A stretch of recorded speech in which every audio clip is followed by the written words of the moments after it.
系統法學涅槃宗繼續係而家講到涅槃宗嘅思想特色。咁我哋一如以往係將佢嘅思想前提揾翻出嚟。首先第一定係講緣起性空啦，空係空咗個自性，但係佛性呢就唔可以空。佛性係成佛嘅根據，佛性亦都係成佛嘅形態，所以需要有佛性將潛藏嘅佛性展現出嚟。故此下一個前提就要有般若空智，就將煩惱去除，然後將佛性呈現出嚟。故此呢個就係涅槃宗嘅思想前提。咁有呢啲嘅思想前提之後，就可以開展出去嘅因佛性同埋果佛性，因果兩地嘅佛性論啦。因佛性個因就係解原因，因佛性即係成佛嘅根據，成佛之因，因佛性。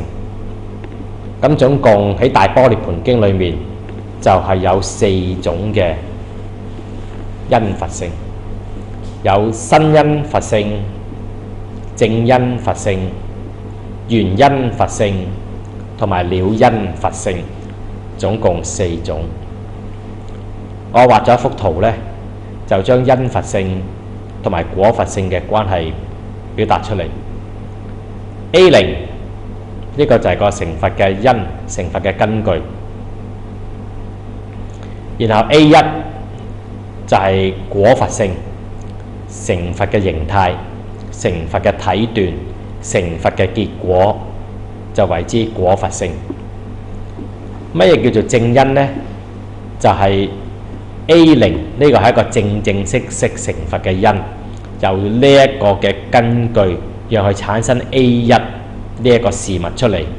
0呢係有個象徵意義，係顯示一種未呈現出嚟嘅狀態，係一種 original 原本嘅潛藏嘅潛能嘅狀態，所以就叫 A0。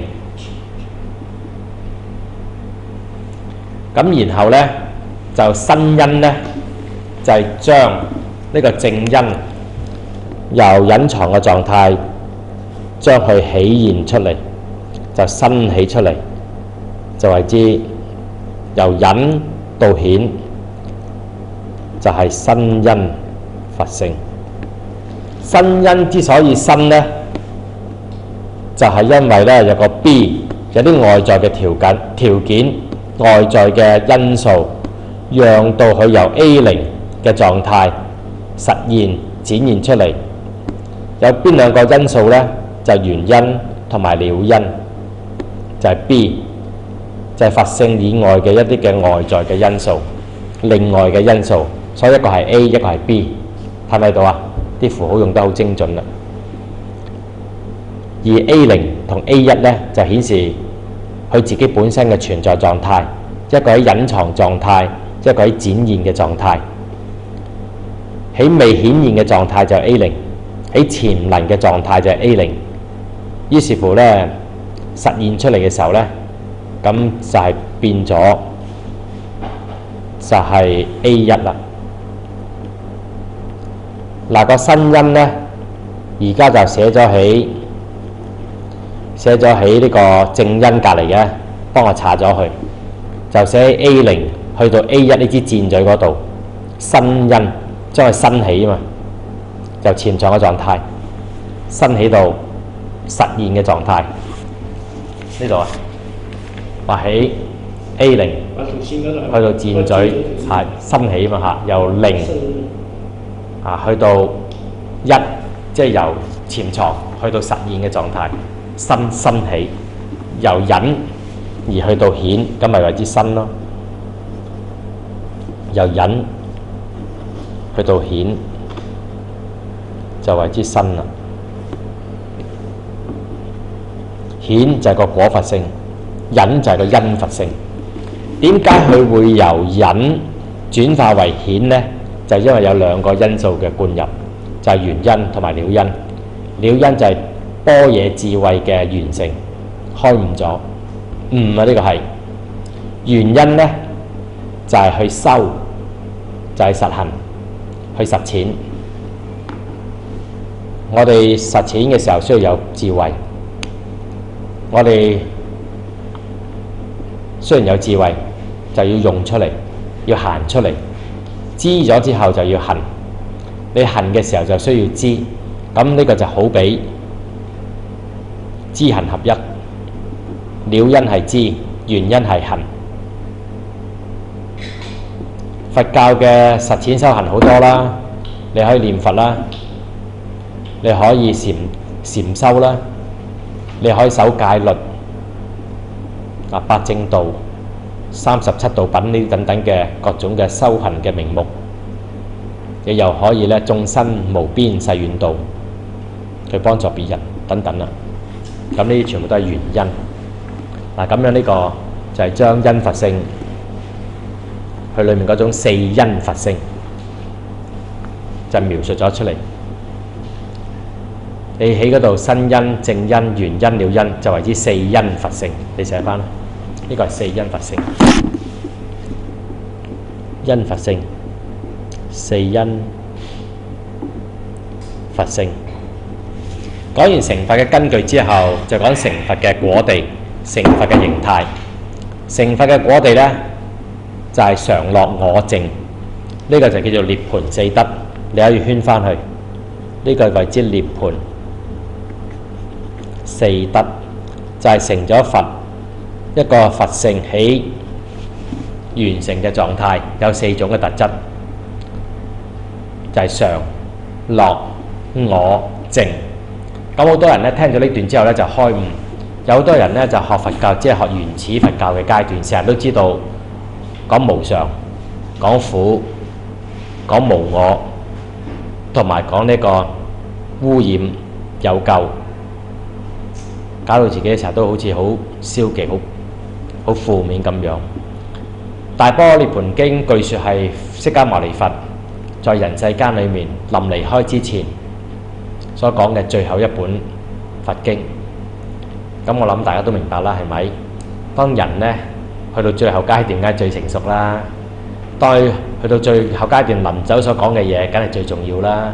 或者係一啲嘅比較總結性啊，或者一啲嘅成熟嘅心得啦。咁所以呢，《大般涅槃經》係屬於重要嘅佛經。佢裏面呢就顯空說有，叫我哋唔好淨係偏執空，仲要呢係有翻個佛性，唔好淨係由朝到晚呢只係得個空，都係要有翻有。然後要指示出佛性係本有嘅，本自有之。呢種顯示成佛嘅根據，有佢嘅鮮豔性，有佢嘅鮮豔性，有佢個超越性，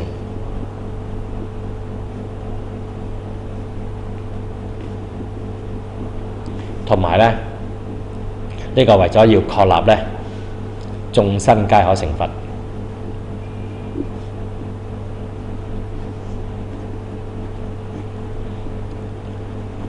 嗱，呢啲係佛教建立成佛嘅公平性嘅一啲嘅重要嘅信念。然後跟住呢，就顯示出非有非無嘅佛性呢，就唔係有唔係冇呢，就從呢個相對性，從現象界嘅虛妄性裏面突破出嚟，進入呢個超越性同埋絕對性。非有非無係顯示一個絕對性，顯示佛性嘅絕對性。非有非無，唔係相對地而家生出嚟啦，以前冇，而家生出嚟，咁變咗就係一種嘅相對，一種嘅偶然性嘅啫。故此最後嚟講係中道第一義空嘅佛性，就無所偏差，唔偏於有，亦唔偏於無。呢個就係最正確。中道即係正，中道即係正道，呢個先係正確，而且係第一義嘅。第一義嘅意思即係話最 top 嘅，最高嘅。咁樣講呢，你唔落入二偏，唔偏於有，唔偏於無，係中道第一義空個佛性個中道義，就顯示佛性嗰種嘅就係正道，佢嗰個嘅正確性。中道即係正道，就顯示個正確性。第一義咧顯示嗰個係即係嗰種嘅圓滿性，最高係佢噶啦，最高最圓滿噶啦，顯示個正確性同埋圓滿性。故此就將印度人嗰個四句嘅格式咧，就用喺呢個佛性論上邊，就變為四句嘅佛性論。睇下下邊嗰個表先，我哋咪成日話咧，印度人好中意用四句嘅思想模式嚟諗個世界嘅。第一就係 A 就係因，二非 A 就叫做果。A 及非 A 即係亦是因是亦是果，而咧非 A 及非 A 咧就既非因是亦非果。咁呢個咧就係四句嘅格式。四句嘅格式咧就係第一義咧就係西方人嘅異值邏輯知識嘅對偶性咧就已經建立咗㗎，一係 A 一係非 A。呢個西方嘅思想不嬲都有嘅。然而咧佛教喺度更進一步，就將呢個肯定同埋否定呢個言論咧，就將佢一齊綜合起嚟，然後話俾你聽，全個世界唔係只有一邊，因為你講係 A 就講咗一邊，講非 A 係講另一邊，但係 A 加上非 A 就係點啊？係一個整全嘅世界，係一個綜合嘅世界，你要睇晒全面。所以人咧咩叫黑白分明咧？有啲人淨係睇黑就黑，睇白就白，睇咗黑就唔識睇白，睇咗白就唔識睇黑，係一種排斥性嘅，係一種邊見，係一種偏見，係一端之見。所以咧就係有咗 A 同埋非 A 之後咧，佢要你再睇個世界咧係綜合地睇個世界，就 A 及非 A。所以呢個唔係解矛盾啦， A 及非 A 唔係解矛盾，係解綜合，要你全方位全面睇咁解。當講咗之後咧，佢又唔希望你咧死咗喺裏面嗰度，所以最後亦都將你呢個咁嘅 A 同埋非 A 自己搞出嚟嘅分別，然後咧以呢個兩個加埋一齊作為一個總體，然後咧其實所有嘅嘢都係自己搞出嚟嘅，勾銷佢咧，於是乎就非 A 非 A， 就將呢個咁嘅綜合嘅所謂全方位嘅睇法，你唔好着落於去嗰度，你唔好死喺去嗰度，然後再嚟一個自我否定。就即係叫我哋唔好執着語言、文字、概念嘅世界。咁所以佛教呢方面咧，個精神世界咧係豐富好多嘅。所以印度人諗嘢係仔細好多嘅。佢 A 同埋非 A 叫分別說。A 係 A 呢個就係分別，就係淨係睇 A。非 A 係非 A 就係分別地個別睇非 A。第三嗰個 A 及非 A 係咩意思咧？同時睇 A 又同時睇埋非 A， 呢個就係非分別說，無分別說，非分別無分別，即係總體地說，總體地看，咁就睇到個整全嘅全面觀。然後第四嘅時候咧，唔好以為你睇到嗰個係全面，你呢個全面係相對地全面咋？知唔知啲咩叫相對地全面啊？你用得 A 就有非 A， 我唔用 A 得唔得？我用 B。就你睇人哋用 B， 跟住有非 B， 就係另一個全面。所以你就唔好永遠死咕咕死喺呢個 A 同埋非 A 呢個整全裏面，就所以再呢個自我否定，就由呢個 A 同埋非 A 呢個箍死咗呢個範圍裏面，呢個全面裏面再釋放出嚟，再睇到另外嘅全面嘅世界。呢印度人諗嘢嘅四句格式，所以係精絲細密好多，或者叫做有智慧好多，就用呢個四句嘅格式嚟成就四句嘅因果論，而嚟描述四句嘅佛性嘅思想。咁我哋就睇翻有因佛性，就係十二因緣，是因非果。因佛性就係智慧，呢個係就係因佛性，因上有因。咩叫因上有因呢？嗱，首先呢，咩叫因佛性呢？係成佛嘅根據就係十二因緣。十二因緣咧，無明而有恨，恨而有識，而有名色，而有六入，而有觸受愛取有，而有老死。呢十二因緣，你順住咁睇嘅時候，你就生死流轉；你逆觀就可以還滅解脫，就可以咧就係釋放出嚟將你嘅佛性咧係呈現出嚟。所以呢個咧就係成佛嘅根據嚟嘅，呢個佛嘅因。成佛嘅因就擺咗喺度啦，但係問題你有冇智慧睇到先？有智慧你明白到，你咪睇到咯；冇智慧你咪明白唔到咯。所以智慧咧就係因上之因，就叫因因佛性。因因嘅意思就係因上之因。呢個原因嘅背後又有另一個原因。12因緣係成佛嘅根據，係成佛嘅原因嚟嘅。但係你真係想成佛嘅話咧，要喺呢個原因之上有另一個原因，你要有智慧，有智慧能夠睇得到呢個12因緣，咁你先至成到佛。否則嘅話，單有12因緣，你都唔明白，你都冇呢個智慧，咁你係點可以成佛呢？所以智慧係因因佛性。有咗智慧呢，咁於是乎呢，就係有個菩提。智慧係呢個原因實現咗出嚟，就成為覺性。菩提解覺性，般若係個因，菩提係個果。所以咧，有咗智慧之後，你就成就到菩提覺性呢個果佛性。故此智慧分做因果兩邊，於是乎咧，智慧菩提是因亦是果啦。咁我哋嘅菩提覺性有咗成就到呢個結果，然後咁我哋就得到大涅槃啦。所以大涅槃就係結果之果，果上有果。正話就因上有因，而家就果上有果。故此呢個大涅槃就係活在呢一個絕對嘅寂滅之中，唔再活在相對嘅虛妄之中。咁呢種嘅生命形態係一種理想嘅生命形態，係佛性呈現嘅真實狀態，唔再有相對嘅虛妄嘅相對，而係活喺絕對嘅真實之中。於是乎就能夠活出絕對的風采，亦都即係可以活出真我的風采。換言之，大般涅槃嘅境界就讓我哋活出真我絕對的風采。呢個就係果上有果。所以呢個果呢，就純粹係個果，是果而非因。最後呢，就要講出所謂成佛係一個整體呢，就唔可以淨係睇佢係單係因，亦都唔可以淨係睇佢單係果。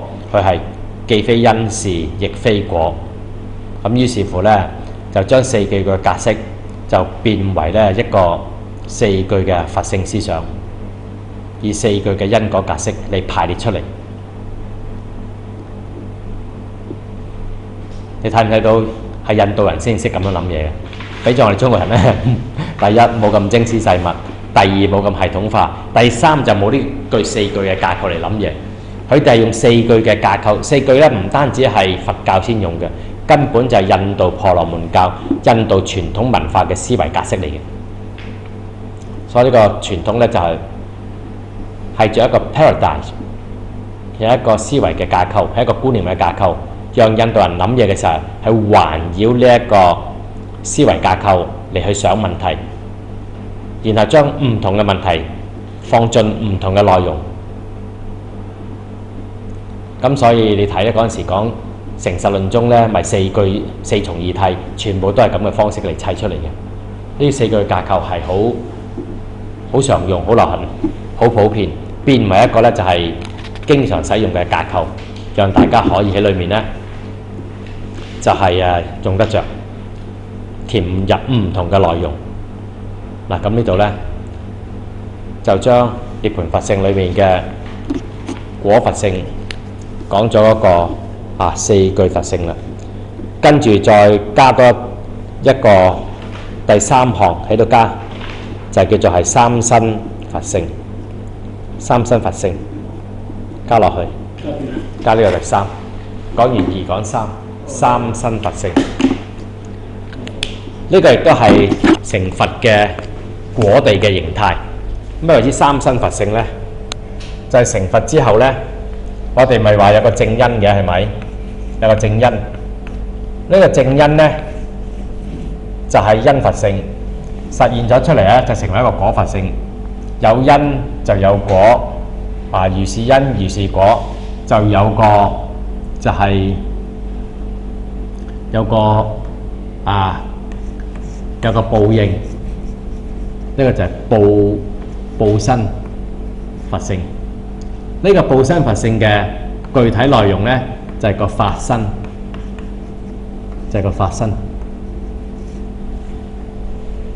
佛教講善有善報，惡有惡報。好啦，行善最高嘅報應就係成佛。成佛呢，就係以乜嘢成佛呢？就以法身做內容，所以呢個係一個報應。然後再講咧，呢個法身呢，就係有個依報身，個依報身呢，就係個佛土，依報身佛土，佛係有個淨土啊嘛，佛有佢個國度啊嘛，佛有佢個世界嘅。咁正因佛性就有個正報身，呢個正報身就係個法身，正報身就係個法身。報身咧係從呢個因果報應嘅觀念嚟講嘢嘅，然後就問呢個報身嘅內容係乜嘢啊？佢個內容就係法身，內容係法身，即係話成佛以乜嘢做根據呢？就以佛法，以真理，個法就係解理，以理就做根據。好啦，呢個正因佛性，我哋咪正話講咗點解個正因佛性呢係喺平時呢就叫做係佛種性。佛種性就係粒佛嘅種子咁樣，佛種性好似粒佛種子咁咧。如果正式嘅名就叫如來藏，如來藏佛性。如來藏就係佛性喺一個潛藏嘅狀態，就叫如來藏。咁將呢個如來藏呢，由隱藏嘅狀態變為展現嘅狀態，所以就叫新因，就將佢生起，就新因由隱藏嘅狀態令至到佢起現，就為之新因。咁點樣可以將佢生起啊？就兩條路。第一條路就係了因，第二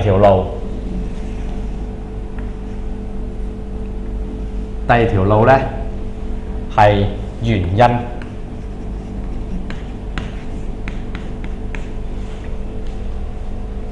呢個了因呢，其實咧就可以使到我哋展現般若智慧，就係個般若智慧。而原因咧就係使我哋咧就呢一個係有呢個係解脫嘅智慧，修行讓我哋解脫，了因讓我哋有般若智慧。咁呢一種咧就係將三身佛性同埋四因佛性三身佛性同埋四因佛性嘅關係咧，將我用一幅圖嘅方式總結起嚟。咁呢幅圖好清楚，呢幅圖。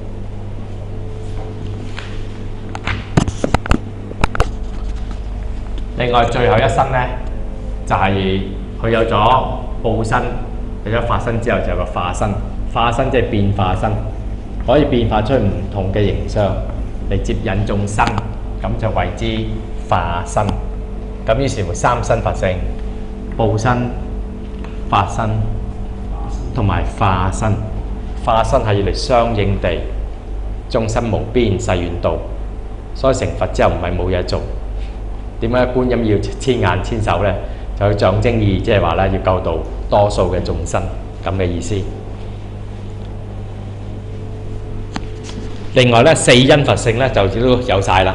嗱，正因佛性一，新因佛性二，緣因佛性三，跟住四因，跟住了因佛性四，四因佛性同埋三身佛嘅關係。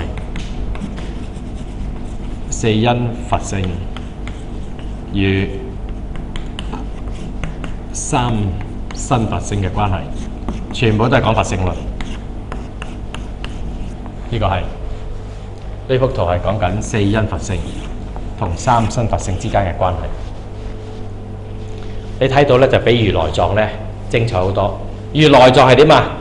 就係講個佛嘅佛性係成佛嘅根據，係一個潛藏嘅狀態。講完啦就冇好似呢度咁清楚係四個因。呢個佛性咧係四個成佛嘅根據，有正正式式嘅根據就係正因。佢個內容就當然係如來藏佛性啦，佛種性啦。咁然後有咗呢個正因之後咧，就話你要了解佢，你要開悟，你要有智慧，呢個就係了因佛性。你知道咗之後要實踐出嚟，咁你就原因佛性。咁有咗了因同埋原因佛性，佢就可以由潛藏嘅狀態進入顯現嘅狀態，就生起去，就新因佛性。呢個咪四因佛性咯。咁呢四個因有咗根據之後，就嚟到果地，就係有三身佛性，善有善報。呢個正因咧，正正式式就成為正式嘅報身，就正報身。善有善報嘅因果論，而有個正報身。呢個正報身具體嘅內容係以咩做標準呢？係以法為身，以真理為身，即係活在真理中，以真理作為成佛嘅依據。咁所以就叫做法身。咁成佛之後，佢有個佛淨土俾佢作為一個依據。佛有佛嘅淨土，咁所以個佛淨土叫做依報身。於是乎呢，就係有報身同埋法身，而報身分到正報身同埋依報身。正報身係個主體，有咗主體之後呢，仲有個境，有個對象嘅世界俾佢存在。呢個亦都係一個理想嘅圓滿嘅世界，一個主體，一個就係客境。講完晒呢個因果報應、正身、正報身同埋依報身，同埋個內容係法身之後，再加多個佛教經常要接引眾生嘅方便法門，就要有變化身，要救度眾生，就係咁樣啦。咁呢一個呢，就好清晰地將四因佛性同三身佛性嘅關係表列清楚啦。咁呢一個就係呢，將大般涅槃經，將涅槃中嘅佛性論嘅思想，無論因果兩地，都將佢銜接得好清楚啦。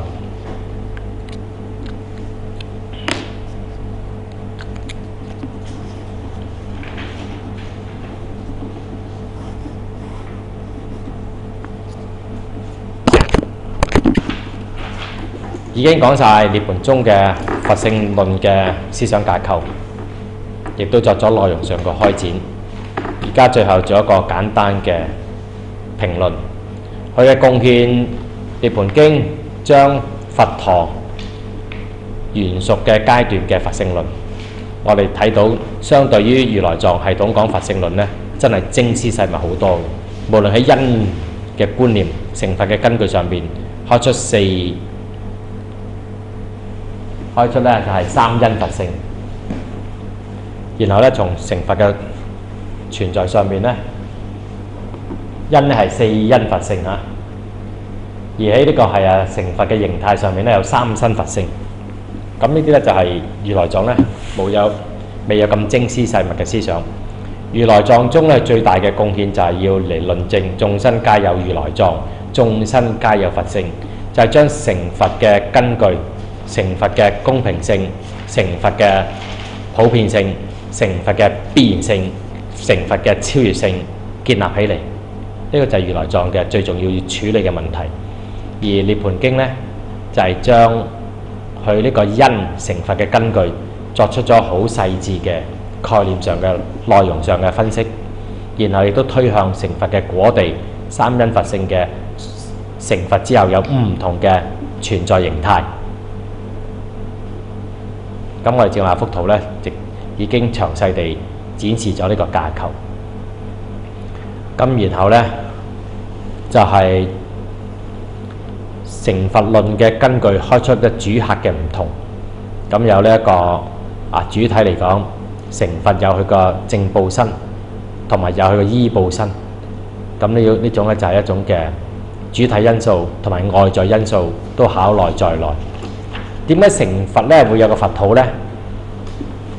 喺《維摩經》裏面有句好出名嘅説話：菩薩去到邊度就令到邊度清淨。本來嗰笪地方唔係清淨嘅佛土世界，但係因為菩薩去到嗰度，就讓到嗰個地方、讓到嗰個社會、讓到嗰度嘅世界變為清淨。呢句説話係咩意思呢？成佛呢，唔係話你自己好高境界咁簡單啊！你成咗佛之後，仲會度眾生，仲會移風易俗，其他人會仿效你，於是乎就放棄啲污穢嘅、污染嘅、煩惱嘅生命形態。結果呢笪地方就因為你成咗佛，所以呢笪地方都會跟住清淨無染，係呢個意思啊！咁所以點解話佛會有個佛土呢？唔係真係好似咧就話你升咗官啦，準備咗間別墅你去嗰度住啦。其實唔係咁樣咧，係割裂式嘅思想，而係你成佛就係你會喺一笪地方成佛噶嘛。你唔係抽空咗喺個真空嘅狀態嚟成佛。你成佛咧，好似釋迦牟尼佛喺邊度成佛啊？釋迦牟尼佛咪喺人界成佛咯，所以釋迦牟尼佛咪對眾生説法咯，咁咪讓到眾生都將來成佛咯。咁所以釋迦牟尼佛嘅佛淨土就亦都係可以係叫做係喺個娑婆世界裏面嗰度，係咁嘅意思嘛。所以成佛有佢嘅主觀因素，亦都有佢個外在嘅環境嘅。咁而大般涅槃經講常樂我淨咧，就好清楚地由無常苦空咧，就轉入常樂我淨嘅佛性論嘅思想世界，係好正面地、好積極地、好有價值意義嘅目標，嚟讓我哋走一個圓滿人生嘅路途。最後第五咧，就呢個般若佛性論係同呢個佛性論係同呢個般若學結合嘅。咁正話我哋咪睇咗，佢又顯空說有啦，然後又非有非無啦，跟住又中到第一義空啦。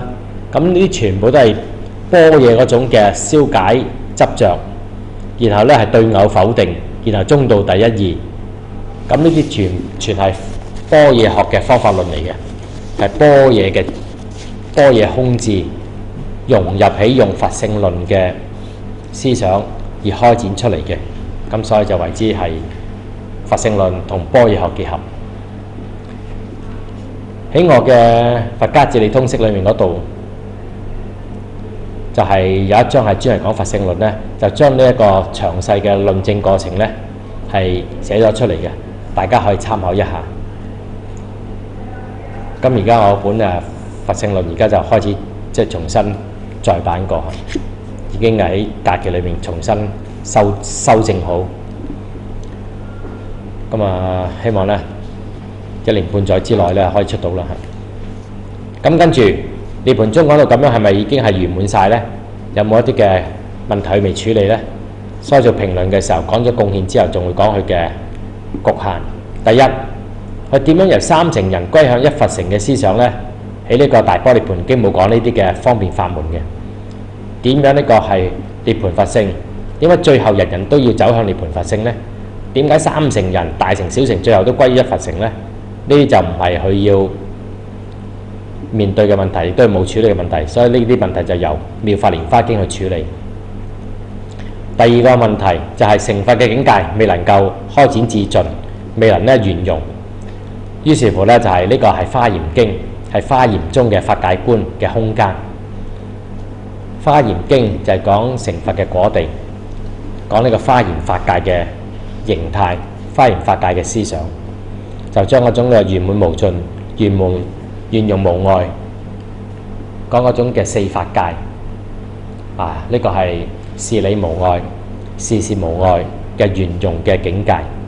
然後六相圓融，跟住有十圓門嘅緣起思想，咁就將《華嚴中華嚴經》嘅境界開展到盡頭，就係將呢個佛果地嗰種嘅真心盛起嘅全面嘅開展，大家睇過《華嚴經》或者讀過《華嚴宗》就知道咧係好豐富，內容咧就好仔細。